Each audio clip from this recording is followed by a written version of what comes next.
Assalamualaikum warahmatullahi wabarakatuh. Jumpa kembali dengan Banyuwangi Official. Oke teman-teman, selamat malam semuanya. Sebentar lagi kita mau nonton lagi videonya Opung Barberlab yang dimana membawa ketujuannya tentang PDIP, tentang pemerintahan ya. Mungkin kali ini kita siapkan dulu untuk videonya dan Opung membahas tentang PDIP. Oke, bagaimana serunya? Jangan lupa like, komen, dan subscribe juga di channel ini Banyuwangi Official. Dan untuk videonya Opung kita play dulu dan kita tonton. Kemarin Masinton Pasaribu mengatakan bahwasanya jika mereka mengusung Anies maka kami siap mengawal Anies. Itulah dia secara berapi-api. Tapi ketika ditanya kepada Ibu Ketum, enak aja katanya. Mak ngeri kali itu. Siapa Anies? Pendukung Anies itu siapa? Kemarin kemana aja? Kalau emang mau maju harus jadi kader. Jadi kader masuk dulu sekolah kader. Makan waktu berapa lama itu Bu? Masih sempat nggak kalau si Anies jadi kader ikut juga masuk sekolah kader? Sebelum waktu pendaftaran.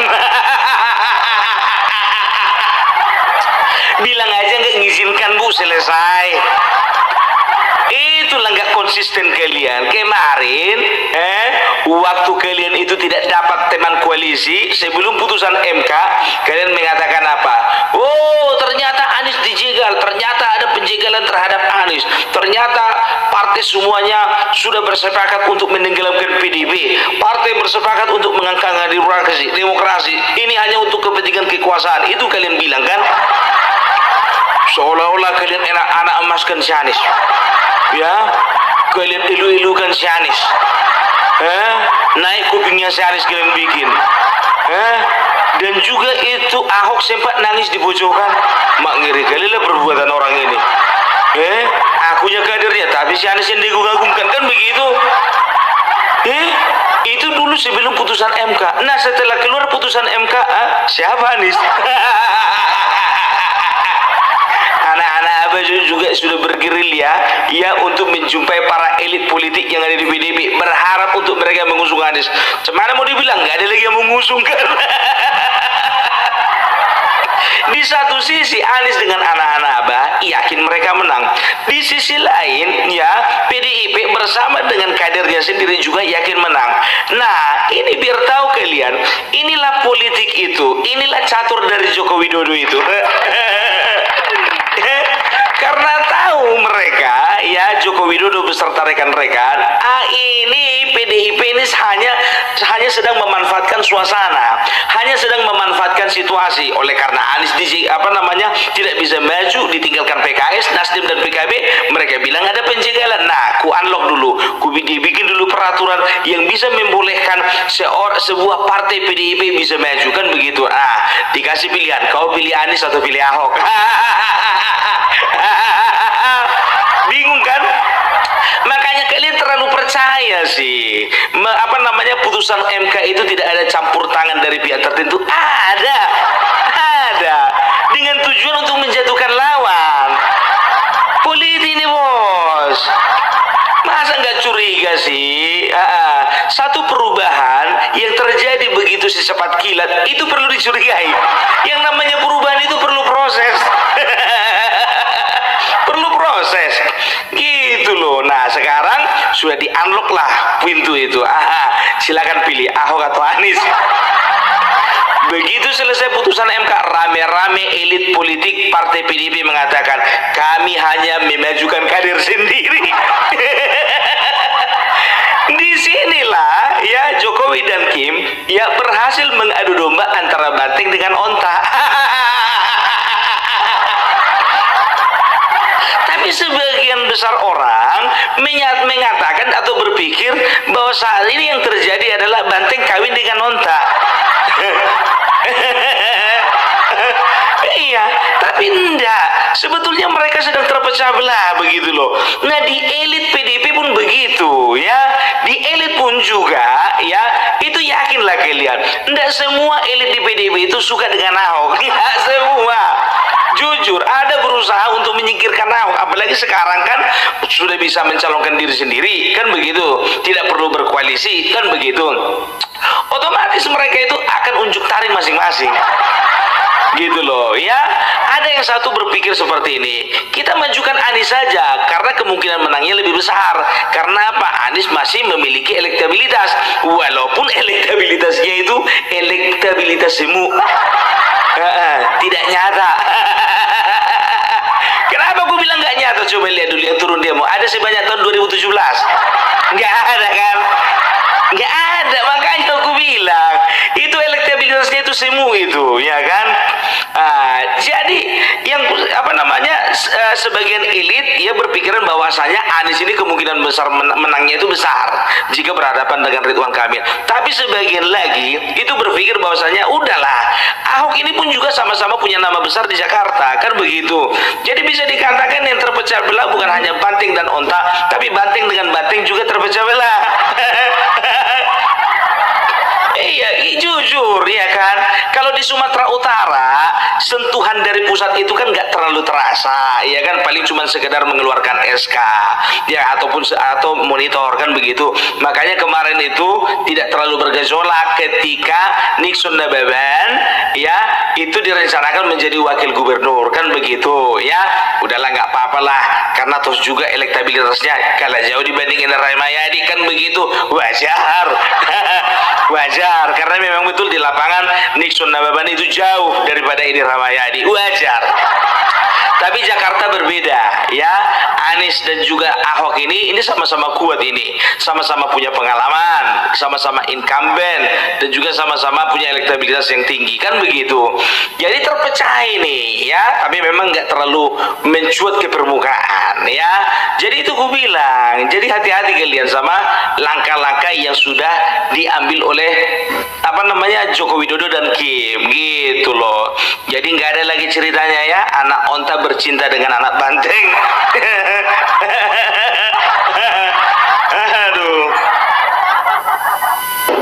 Aduh ya.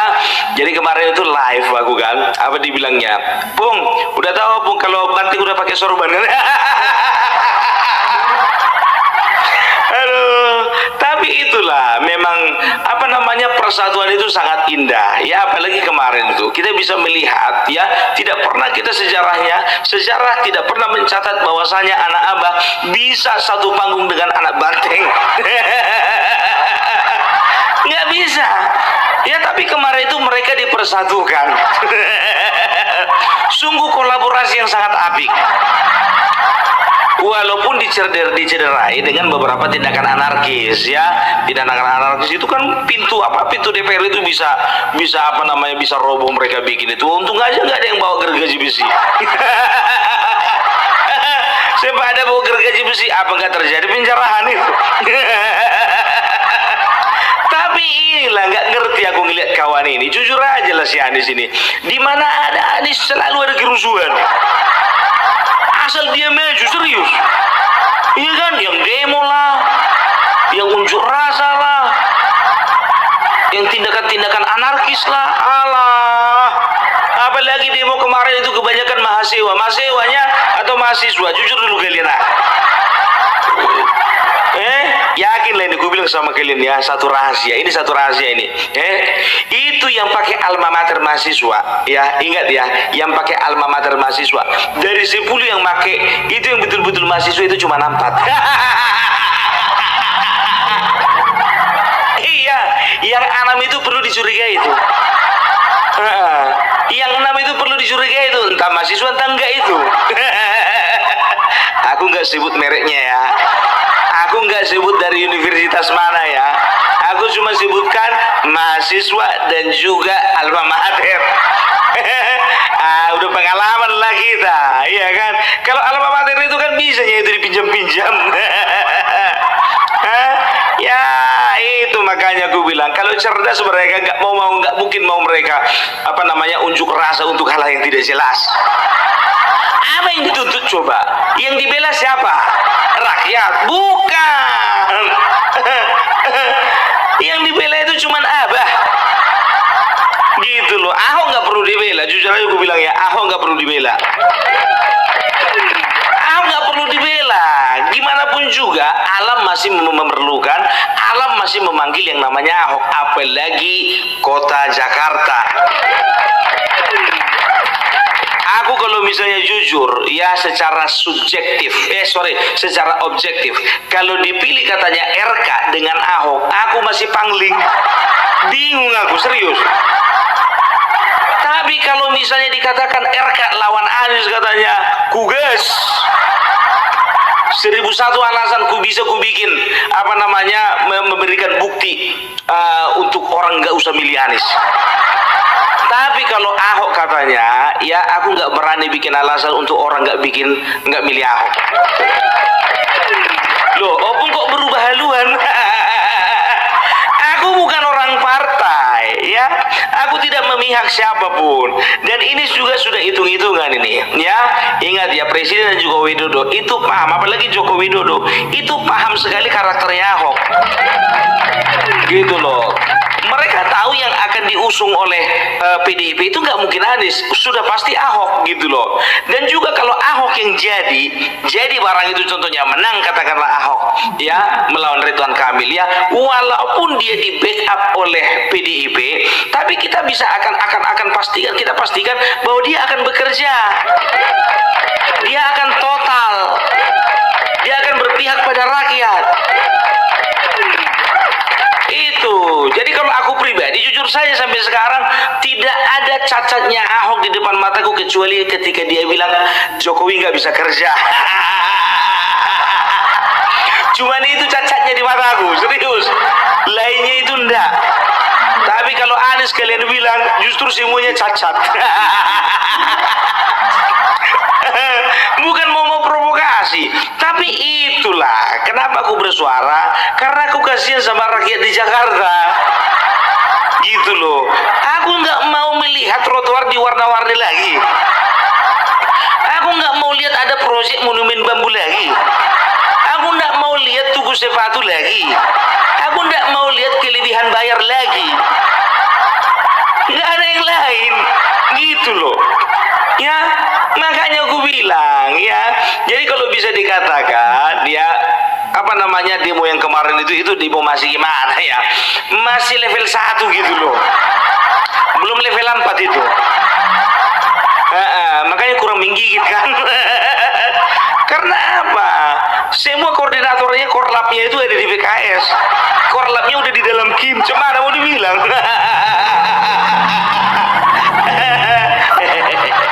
Kalau aku jujur saja ya, ini menurut kacamata aku. Mudah-mudahan kacamata aku ini nggak salah. Karena bukan kacamata minus ini. Jadi gini loh, antara Anies dan pendukungnya, begitu juga PDIP dengan pendukungnya dan juga kadernya. Ya, ini sebetulnya ini mereka sedang saling memanfaatkan ini. Lebih tepatnya saling memperalat. Itu lebih tepatnya. Kenapa bilang ya? Jadi waktu rame-rame partai pendukung Anies meninggalkannya, ya. Jadi PDIP memanfaatkan situasi. Mereka lemparkanlah sebuah kata-kata dan juga hujatan-hujatan terhadap pemerintah dan juga Kim yang mengatakan bahwasanya Anies itu berusaha dijegal, Anies itu berusaha dihambat, Anies itu berusaha untuk tidak diikutkan di dalam kompetisi ini. Kan begitu? Ya seolah-olah mereka itu pasang badan. Dengan tujuan apa? Mereka mendapatkan simpati dari masyarakat dan mendapatkan simpati dari anak-anak Abah, karena anak-anak Abah tidak ada lagi tempat, tidak ada lagi rumah, tidak ada lagi perahu ya. Jadi kalau mereka berpikir siapa aja perahu yang lewat naik, siapa aja perahu yang nampak naik, numpang aja lah, kan begitu. Jadi memanfaatkan situasi ini, mereka mendapatkan simpati dari masyarakat, memperoleh simpati daripada anak-anak Abah yang tadinya anak-anak Abah itu di pemilihan sebelumnya itu selalu menghujat namanya PDIP, mengatakan PDIP itu adalah sarang komunis, mengatakan PDIP itu adalah sarang diktator, mengatakan bahwa PDIP itu adalah sarang koruptor. Nah sekarang udah lupa tuh. Iya kan? Karena apa? Karena mereka sudah mulai simpati ke PDIP. Karena apa? Karena PDIP menunjukkan bahwasanya mereka siap pasang badan untuk Anies, kan begitu. Nah, begitu putusan MK, giliran Abah dan anak-anaknya yang memperalat PDIP. Mereka ingin menggunakan perahu PDIP untuk maju menjadi calon gubernur. Udah kelihatan kan benang merahnya. Jadi saling memperalatnya orang ini juga. Tapi PDIP nggak kalah cerdik. Dan rame-rame elit politik seperti di situ harus kukutip ya, mengatakan bahwasanya kenapa sih cuma si Anies saja yang kalian tawarkan? Kan masih bisa kemungkinan yang lain. Di situ harus contohnya. Atau ada Nabi Tubulu. Jadi jangan kalian berpikir bahwasanya nama cuma Anies, mampus. Ganjar begitu juga, ya, Ganjar begitu juga, langsung mengatakan bahwasanya yang cocok untuk dijadikan calon gubernur hanyalah kader. Ahok begitu juga, ya kan? Anies itu pembohong. Dia bilang sudah komunikasi sama aku, padahal komunikasinya cuma satu aja, lewat WA. Itu juga tulisannya cuma tes. Tapi si Anies katakan sudah komunikasi katanya, sudah panjang lebar bicara katanya. Jarod juga mengeluarkan statement, ya kan. Setelah itu ada lagi elit politik lainnya lah, ya, mengatakan bahwasanya untuk apa kita usung calon yang lain, kita punya calon sendiri kok, kita nggak kekurangan kader kok, kita nggak kekurangan orang-orang yang bermutu kok. Kena kau Nis, kena. Kasihan kali lah kau, sayang. Amang Jutahe, amang Jo. Itu makanya aku bilang kau kalau udah nggak punya partai, nggak punya uang, diam aja lah. Mau kau manfaatkan pula PDIP, jangan mau dimanfaatkan. Dan ini juga ya, aku mau ngomong dulu sama Ibu Ketum, ya, sebagai Ketua Umum dari Partai Demokrasi dan juga bapak-bapak elit yang ada di dalamnya, ya. Aku akui, ya, kalian itu sebagai partai yang menjadi benteng pertahanan untuk demokrasi di bangsa ini. Akui itu, ya. Dan juga kalian yang berdiri tegak paling depan melawan yang namanya tindakan-tindakan intoleran dan radikalisme. Itu dia, ya. Jadi kalau aku katakan, Bu, tetap bertahan. Dan ini Ibu, ya, kalian itu harus lebih peka, harus lebih sensitif. Jangan gara-gara mengejar kekuasaan maka kalian tidak sadar bahwa ada pihak-pihak yang mengintip, ya, pihak-pihak yang mengintip. Mana tahu ada kesempatan ingin mendompleng atau membonceng kepada yang namanya Anies Baswedan, ya. Jujur saja aku bilang, aku ini bukan menuduh, bukan, ya, tapi sepertinya itu. Kan aku curiga kenapa asal anak ini mencalonkan diri, kenapa anak ini ikut dalam pemilihan, selalu ada kerusuhan gitu loh. Berarti kan ada pihak-pihak yang tidak senang, ada pihak-pihak yang ingin mencoba memperkeruh suasana, ada pihak-pihak ingin mencoba memancing di air keruh, kan begitu, ya. Jadi Ibu harus peka, Ibu. Aku nggak perlu sebutkan lah siapa-siapa orangnya, dan nggak perlu aku rincikan apa nama organisasinya. Aku rasa kalian udah tahu lah itu, ya. Jadi jangan sempat Ibu dimanfaatkan, jangan mau diperalat sama si Anies, Bu, jangan mau. Jujur saja lah aku bilang, ya, jujur aja lah, ya. Jadi ini tanda tanya ini, kenapa salah anak ini ikut terus ada demo, gak pernah ada kedamaian ku tengok, ya. Jadi aku serahkan, ya, sama ibu-ibu di sana, walaupun kita saat ini berseberangan, Ibu, dan juga bapak-bapak kawan-kawan yang ada di partai politik PDIP, ya. Tapi aku yakin percaya kalian itu masih tetap menjadi benteng demokrasi gitu loh. Kalau kalian mau berubah, ya berubah dong, introspeksi diri dong, jangan terlalu kayak kemarin lagi gitu, ya. Kita optimis lah, siapa tahu untuk kedepannya PDIP bisa rekonsiliasi dan bisa bersinergi dengan pemerintahan kita, kenapa enggak, ya. Tapi kalau kurasa itu untuk untuk alarmnya mereka ini terhadap hal-hal seperti itu masih kuat, ya. Aku yakin, aku percaya kalau alarm, ya, diboncengi dengan hal-hal seperti itu mereka masih kuat, mereka masih peka, ya. Jujur saja, karena apa? Orang-orang PDIP itu adalah orang-orang nasionalis garis keras. Gitu. Cuman saat ini sedang berbeda pilihan aja sama kita. Kita maklumilah, namanya juga proses berdemokrasi, kan begitu. Iya, jangan kita gara-gara gara-gara berbeda pilihan, berbeda yang kita usung, berbeda prinsip-prinsip kita. Jangan itu membuat permusuhan, kan begitu. Bawa santai aja, bawa ketawa aja. Itu dia. Coba yang demo kemarin, coba nggak ada santun-santunnya. Jujur aja lah, nggak ada santun-santunnya. Kalian tengok dulu ini. Nggak malu kalian tengok ini. Siapa yang nulis ini? Kurang ajar. Yang demo kemarin siapa yang tulis ini?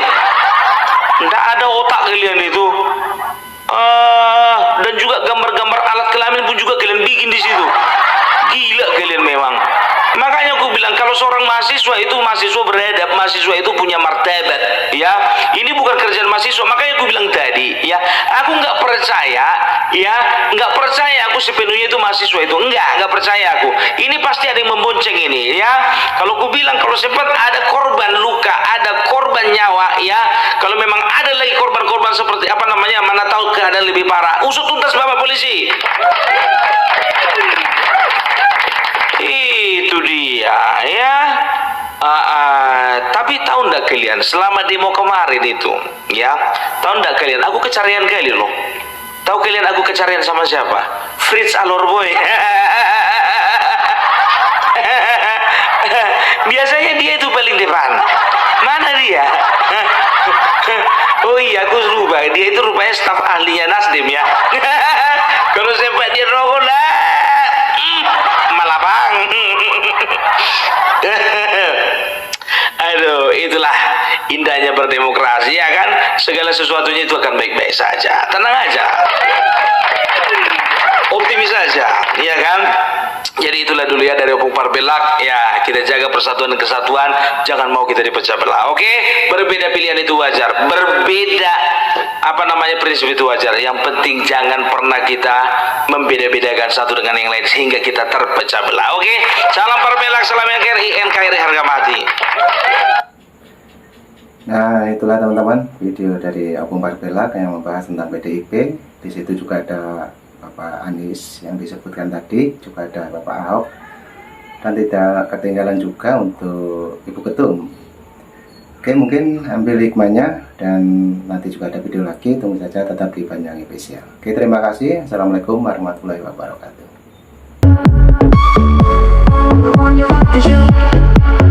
Banyuwangi Official.